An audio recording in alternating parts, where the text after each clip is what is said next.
날이 새서 상관들이 부하를 보내서 이 사람들을 놓으라. 갑자기 사실 그날 그 전날 밤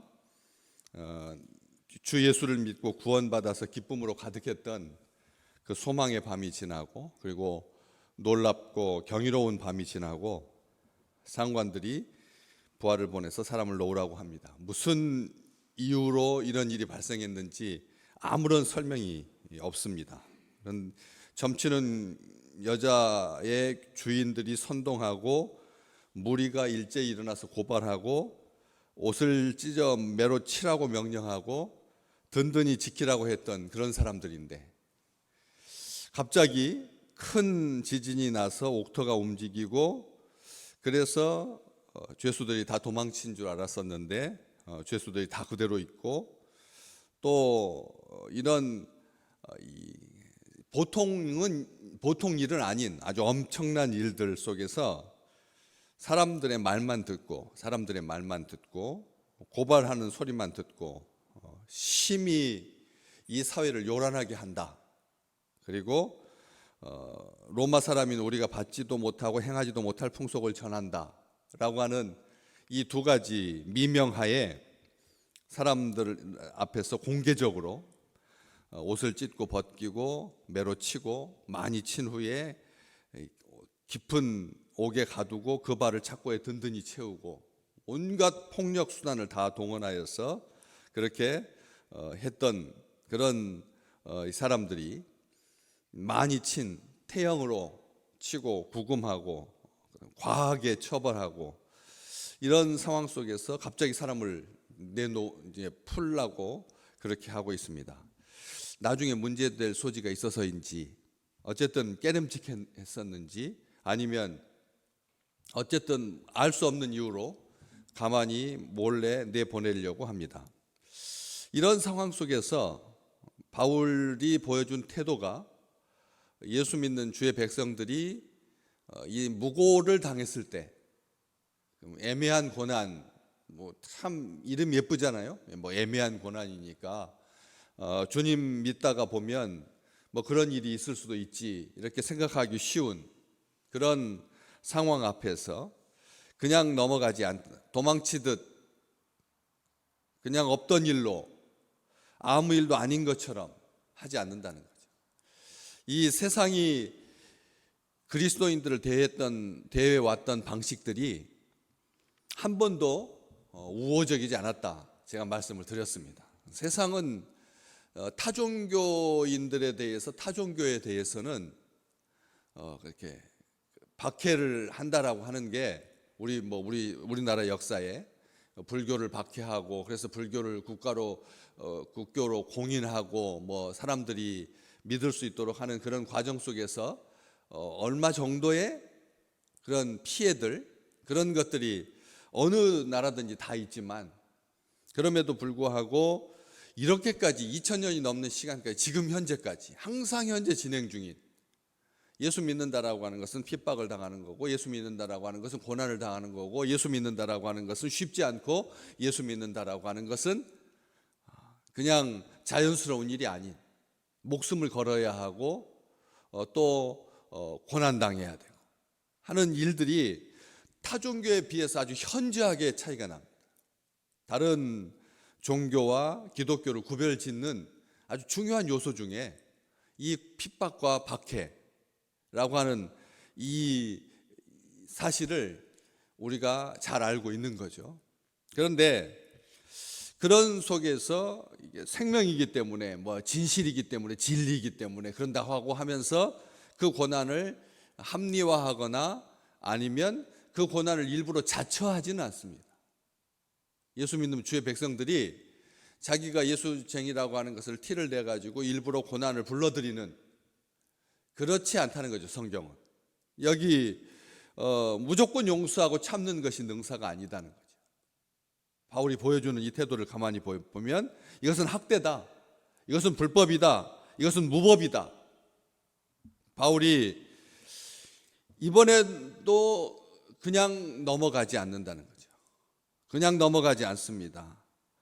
왜 그랬을까요? 여기 37절 말씀에 바울이 이르되 로마 사람인 우리를 죄도 정하지 아니하고 공중 앞에서 때리고 옥에 가두었다가 이제는 가만히 내보내고자 하느냐? 아니라 그들이 친히 와서 우리를 데리고 나가야 하리라. 상관들이 친히 와서 우리를 공개적으로 사람들 앞에 무죄하다라고 하는 것, 공식적으로 사과하고 변상하고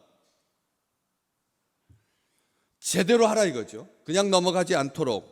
왜 이런 일을 했을까? 뭐 굳이 그럴 필요가 있나? 그냥 몰래 인편으로라든지 아니면 사과라든지 이 정도로 해가지고 유야무야 없는 것처럼 그래도 될 것 같은데 그렇지 않습니까? 아니면 이렇게 저 같으면 이랬을 것 같아요.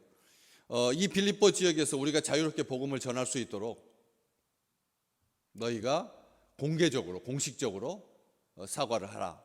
공식적으로 사과하고 인정하고 복음이 자유롭게 전파될 수 있도록 이거라면 그동안 당했던 이 폭력에 대해서 그리고 이 불법에 대해서 어느 정도 내가 이해를 하겠다라든지 어쨌든 법적인 절차를 통해서 문제를 지금 해결하려고 하는 그런 이 느낌을 보여줍니다. 그런데 교회사를 기록하는 사람들이 모두가 다 이구동성으로 하는 말은 이게 신생교회를 위하여 루디아의 집에서 시작된 아주 초기 그 모임 교회를 향하여 당국자들의 입김으로부터 교회를 보호하고 홀대를 당하지 아니하도록 우습게 여기지 아니하도록 복음을 위해서는 고난을 불사할지라도 관대함으로 봐주고 넘어갈 것이 무엇인지 이 분별력을 가지고 대처를 한다는 겁니다. 그냥 무조건 교회가 고소 고발을 당하고 어려움에 처하면 이런 식으로 법적인 절차를 통해서 세상 법정에 그렇게 나가서 문제를 해결하는 것도 아니고 또 그렇다고 하여서 무조건 호혜, 관대함 이런 것으로 비춰지지도 않고 정확하게 분별력을 가지고 있는데 하나님을 드러내야 할 때는 하나님을 드러내고 책임을 물어야 할 때는 언제인지 동네 북이 되지 말라는 말입니다. 예수 믿는 주의 백성들이 동네 북이 되어서는 안 된다라고 하는 것이죠. 공개적으로 석방되면 앞으로 교인들에게 있을지도 모를 억울한 일들 함부로 하지 못하도록 처음부터 교회는 그렇게 호락호락한 집단이 아니다. 교회는 성도라고 하는 것은 무조건 찔러보는 많은 사람들이 교회에 대해서 함부로 하거든요. 함부로 합니다. 교회 옆에 주차장이 있습니다. 우리 길 옆에 교회 주차장 한 10대 정도 쭉 될 수 있는 그런 공간인데 사실은 엄밀히 말하자면 교회 경내에 불법으로 주차를 해서는 안 되거든. 그런데도 아무런 의심 없이 그냥 아무렇게나 그냥 갖다 대는 거예요. 그래서 새벽마다 교역자들이 일부러 전화를 합니다. 새벽 시간에는 성도님들이 와서 예배를 드리기 위해서 주차해야 되기 때문에 새벽 시간에는 차를 빼십시오. 제가 그렇게 지시합니다. 그냥 가만히 놔두면 산더미처럼 쌓아놓습니다. 교회가 아무렇게나 와도 되는 거죠. 우리가 불교 경내 절에 들어갈 때도 사람들이 그렇게 함부로 하지 않거든요. 왜 그러냐면 스님들이 나와서 다 관리하니까 못 들어갑니다. 그 차단봉이 딱 있어가지고 들어갈 수도 없습니다. 스님들만 들어가는 통로가 있습니다. 일반 관광객들 그다음에 이 신도들은 바깥에서 차 세우고 걸어 들어가야 됩니다. 한번 가보십시오. 어떻게 주차 관리를 하고 있는지. 그런데 교회 마당은 그래서 요즘 대형 교회들마다 다 뭐 차단봉 세우고 뭐 이렇게 해가지고 교인 성도의 스티커가 붙어 있어야 출입할 수 있도록 하고 점점 그렇게 되는 거예요.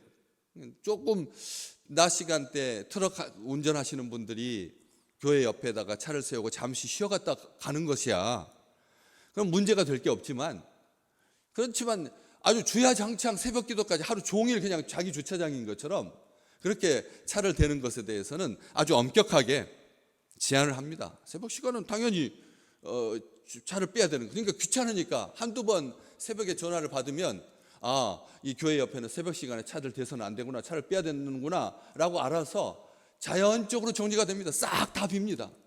근데 또 가만히 놔두면 어느샌가 또 뭐 스멀스멀 이런 일들이 벌어지고 있다라고 하는 것이죠. 교회가, 성도들이 앞으로 교인들에게 있을지도 모를 그런 억울한 일을 당하지 아니하도록, 무고당하지 아니하도록, 우습게 여김받지 아니하도록 교회가 성장하고 굳게 서가는 그런 초기에 세상으로부터 정당한 대우를 받을 수 있도록, 왜? 빛으로 생명으로 오신 예수 그리스도를, 인류를 구원하시려고 하는 하나님의 그 온전하신 뜻을 우리가 전달하는 그런 주의 사자들이고 주의 종들인데, 그렇게 핍박을 자처해서도 안 되고 또 고난에 대해서 막 두려워할 필요도 없고, 하나님께서 자기 종들의 가는 길을 앞에 사자를 보내시고 천사를 보내셔서 평탄케 하신다라고 하는 것을 우리가 아니까, 그래서 바울의 이런 태도를 보면서 우리가 복음을 가지고 당당해야 되고, 그리고 또 관대함이나 아니면 책임을 물어야 하는 그런 상황 속에서는 이 분별력을 하나님께서 주셔서 바울이 잘 대처하고 있는 것이죠. 이게 교회가 처음부터 이렇게 유럽으로 지금 교회가 복음이 전파되는 그런 과정 속에서 잘 보여주고 있는데, 한 가지 놀라운 것은 그 상관들의 그 명령을 전달하는, 아직 이제 예수 믿은 지 얼마 안, 하루도 안 되죠. 그날 한밤중에 지금 주 예수를 믿으라, 그리하면 너와 내 집이 구원을 받으리라 하고 주의 말씀을 그 사람과 그 집에 있는 모든 사람에게 전하고, 그 밤 그 시각에 간수가 그들을 데려다가 그 맞은 자리를 씻어주고 자기와 그 온 가족이 다 세례를 받은 그 다음 날인데 간수가 어떻게 변했는지를 보여주는 아주 귀중한 단서가 있는 거죠. 날이 샜을 때 상관들이 부하를 보내서 이 사람들을 놓으라고 하니까 간수가 그 말대로 바울에게 말하되, 상관들이 사람을 보내어 너희를 놓으라 하였으니 이제는 나가서 평안히 가라, 이렇게 말을 전합니다. 이 절차대로 하는 거죠. 절차대로 하는데, 한 가지 뭐가 특이한 점이 있느냐면, 상관들은 뭐라고 했느냐면 사람을, 부하들을 보내어 이 사람들을 놓으라, 이게 다입니다. 부하들을 보내서 이 사람들을 놓으라. 그래도 끝까지 붙들고 있는 자기 권위, 끝까지 붙들고 있는 자기 권위, 자기들이 나중에 이 일로 인하여서 뭔가 엉킬 것 같다. 그 빌라도가 예수를 심판하려고 할 때 그 부인이 꿈에, 밤에 그냥 악몽에 시달리면서 막 어쩔 줄 몰라 했잖아요. 그래서 이 사람 어떤 사람이니까 오늘 일할 때 신경 써야 되고 내보내야 되고 만지지 말라고, 이 일에 대해서 애매하게 피 묻히지 말라고, 그렇게 아내가 그 감이 있는 거죠. 아니, 배우자들이, 아내들이 그런 감을 가지고 남편의 빌라도에게 그렇게 말했던 것처럼, 이런 그냥 속이 편했을 리가 없다는 거죠. 하나님의 백성, 주의 종들을 그렇게 무지막지하게 구금하고 폭행을 가하고 거반 죽게 때리고, 그리고 착고에 채워서 잠 못 자게 하고 하는 이런 일들을 주님께서 자기 종들이 그렇게 고난당하고 있는데 가만히 편히 자게끔 내두셨겠습니까? 절대 그렇지 않습니다. 하나님께서 일하고 계셨던 거죠. 그러니까 다급하게 부하들을 보내서 사람을 놓으라, 이렇게 말한 거지, 자기들이 결심하고 생각 아주 숙고하고 해보니까 이게 아닌 것 같아, 이렇게 해가지고 판단해서 한 게 아니라는 거예요. 이런 일들을 전하면서 간수는 그 말대로 하지만 뭐라고 합니까? 이제는 나가서 평안히 가라. 이것은 무슨 뜻입니까? 은혜 많이 받은 주의 백성들의 그런 언어 행태를 이게 잘 보여주고 있는 거죠. 간수한테는 어울리지 않는다는 겁니다. 간수는 그렇게 상관으로부터 부하들이 그 말을, 이 사람을 놓으라고 전달을 받으면 간수는 어떻게 해야 됩니까? 나가라 라든지 문을 열어주라든지, 간수가 행하는 일은 딱 하나입니다. 명령 받은 대로 행하면 되는 거죠. 그런데 간수는 그렇게 하지 아니하고 이 강압적이고 폭력적이고 거칠고 구금하고 감금하고 그다음에 생명의 위협을 당하기도 하고 이런 명령 체제 아래 있으면서 철저히 복종해야 되는 그런 수직적인 관계 속에서 있던 사람이 바울과 실라에게 무례히 행치 않는다는 거죠. 이제는 평안히 나가시라. 평안히 나가시라. 이렇게 말하고 있다는 거죠. 여러분, 어떻게 자기가 때린 사람인데 그렇잖아요?